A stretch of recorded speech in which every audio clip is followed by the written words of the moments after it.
Emergency ward की हवा में एक अजीब सी घबराहट घुली हुई थी। जैसे हर कोई जानता हो कि कुछ गलत होने वाला है, लेकिन कोई खुलकर कह नहीं पा रहा हो।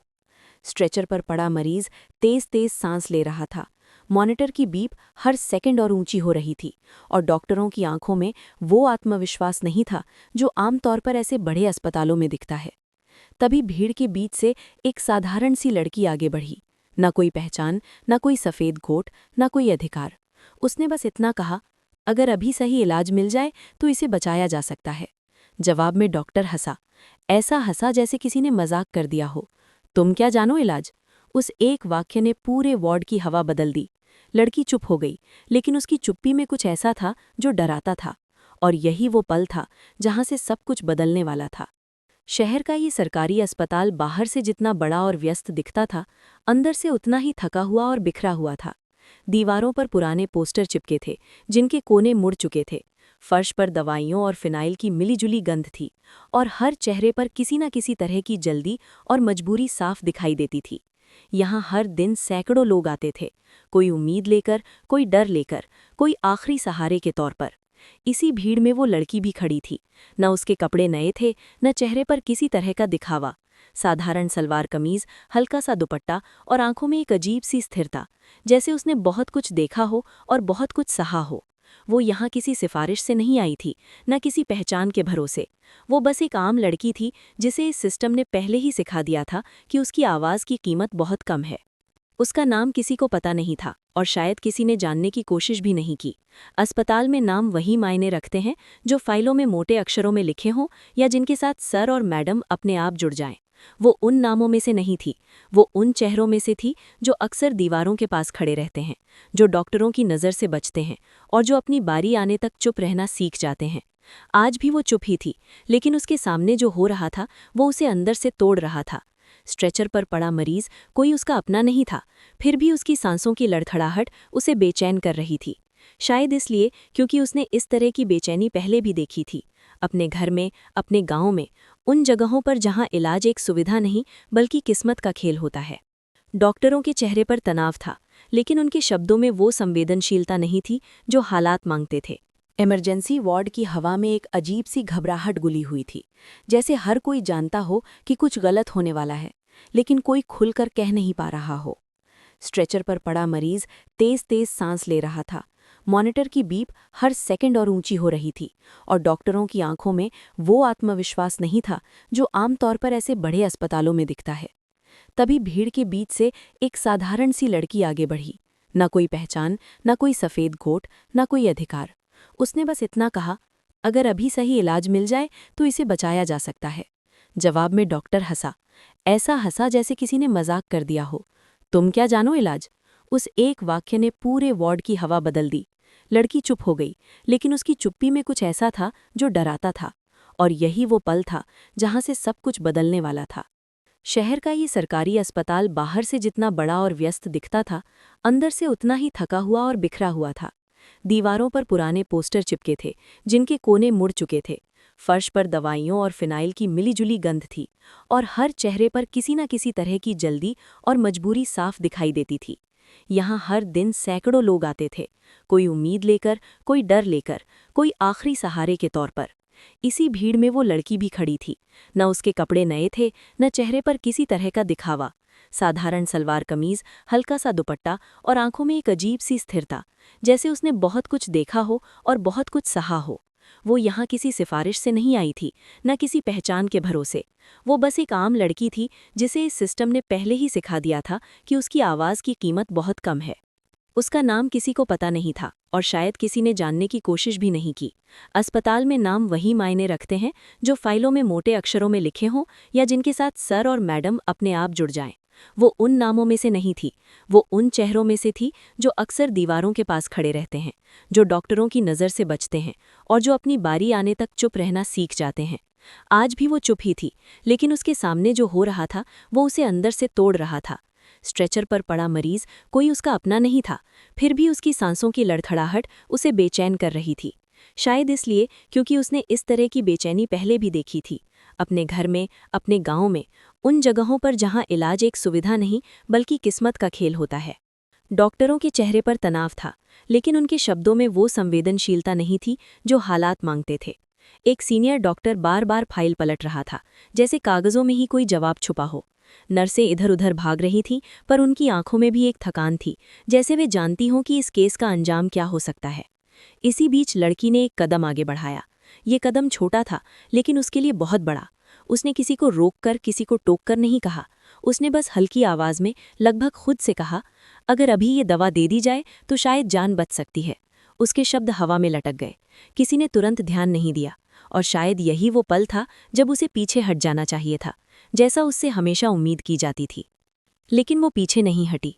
उसने दोबारा वही बात कही, इस बार थोड़ा साफ, थोड़ा मजबूत, और यहीं से वो हंसी आई, डॉक्टर की हंसी। वो हंसी जिसमें तंज था, ताकत का घमंड था, और उस लड़की की औकात को उसकी जगह दिखाने का इरादा भी था।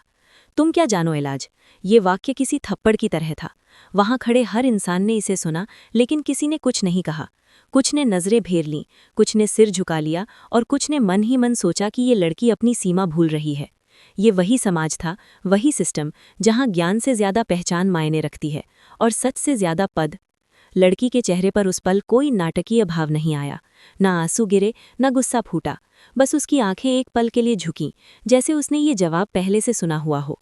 शायद उसने इसे कई बार सुना था, स्कूल में, दफ्तरों में, सरकारी काउंटरों पर, हर जगह, जहां उसे उसकी जगह याद दिलाई गई थी।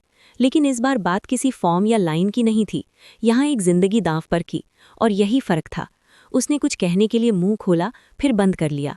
उसके आसपास का शोर उसे दूर दूर तक सुनाई दे रहा था, लेकिन अंदर एक अजीब सी शांति थी, जैसे उसने मन ही मन कोई फैसला कर लिया हो। डॉक्टर ने उसे वहां से हटने का इशारा किया। सिक्योरिटी को बुलाने की बात भी हुई। सब कुछ बहुत सामान्य तरीके से हो रहा था, जैसे ये भी रोज का ही हिस्सा हो। अस्पताल में हर दिन कोई ना कोई अपनी सीमा लांघता है, और हर दिन कोई ना कोई उसे उसकी औकात याद दिला दी जाती है। लड़की ने भी यही सोचा था कि अब उसे बाहर कर दिया जाएगा, कि उसकी बात यहीं खत्म हो जाएगी। लेकिन उसके कदम नहीं हिले।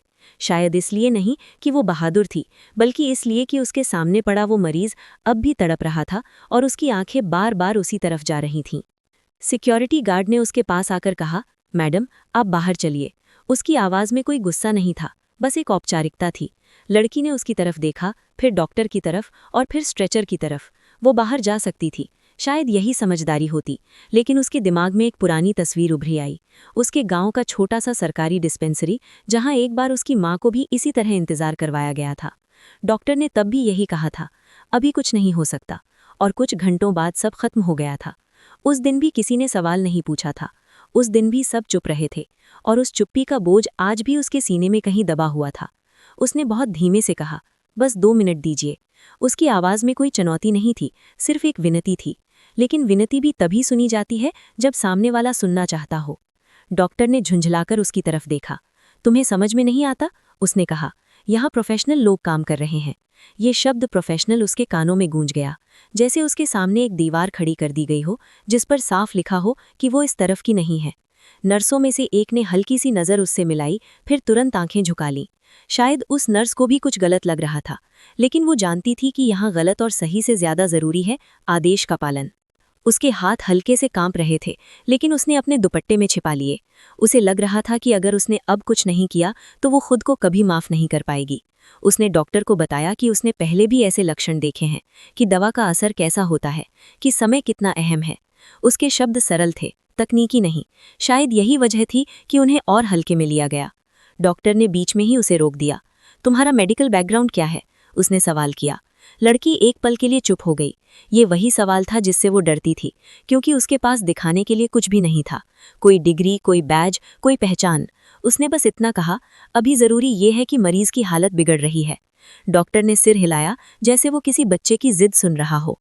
उस वक्त वहां खड़े बाकी लोग भी इस नाटक का हिस्सा बन चुके थे। कुछ मरीजों के रिश्तेदार दूर से देख रहे थे। उनके चेहरों पर डर था कि कहीं ये हंगामा उनके अपने इलाज को प्रभावित ना कर दे। कुछ लोग फुसफुसा रहे थे, पता नहीं कहाँ से आ जाती हैं ऐसी लड़कियां। किसी ने कहा, पढ़ी लिखी होती तो ऐसे नहीं बोलती। हर फुसफुसाहट लड़की के कानों तक पहुंच रही थी, लेकिन वो जानबूझकर उन्हें अनसुना कर रही थी, क्योंकि अगर वो उन्हें सुनने लगती तो शायद उसका साहस वहीं टूट जाता। डॉक्टर ने आखिरकार फैसला सुना दिया।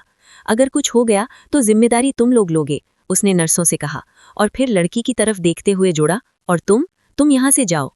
उस आदेश में कोई शक नहीं था। ये सिस्टम का आदेश था और सिस्टम के आदेश का पालन हमेशा होता है। सिक्योरिटी ने इस बार उसके हाथ को हल्के से छुआ, उसे बाहर की तरफ मोड़ने के लिए। उसी पल मॉनिटर की बीप अचानक तेज हो गई। एक नर्स घबराकर बोली, सर, बीपी ड्रॉप हो रहा है। माहौल एकदम बदल गया। डॉक्टर तुरंत मरीज की तरफ मुड़े। हड़बड़ाहट बढ़ गई। किसी ने स्ट्रेचर को आगे खिसकाया, किसी ने दवाइयों की ट्रे उठाई। लड़की वहीं खड़ी थी, अब भी। किसी ने उसे पूरी तरह बाहर नहीं किया था, शायद इसलिए कि सबका ध्यान मरीज पर चला गया था।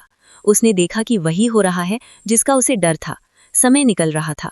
डॉक्टरों की कोशिशें तेज हुईं, लेकिन उनके चेहरों पर अब आत्मविश्वास की जगह बेचैनी थी। उस बेचैनी में भी किसी ने लड़की की तरफ नहीं देखा। वो वहां अदृश्य हो चुकी थी, जैसे वो कभी थी ही नहीं। और यही अदृश्यता उसे सबसे ज्यादा चुभ रही थी, क्योंकि जब इंसान दिखता नहीं है तब उसकी बात का भी कोई वजूद नहीं रहता। उसने अपने मन में तय कर लिया कि अब वो कुछ नहीं बोलेगी। उसने जो कहना था कह दिया था, अब जो होगा वही होगा। लेकिन उसके भीतर एक सवाल लगातार घूम रहा था, क्या सच बोलना हमेशा इतना मुश्किल होता है? क्या सही बात कहने की सजा यही होती है कि आपको अपमानित किया जाए, चुप करा दिया जाए?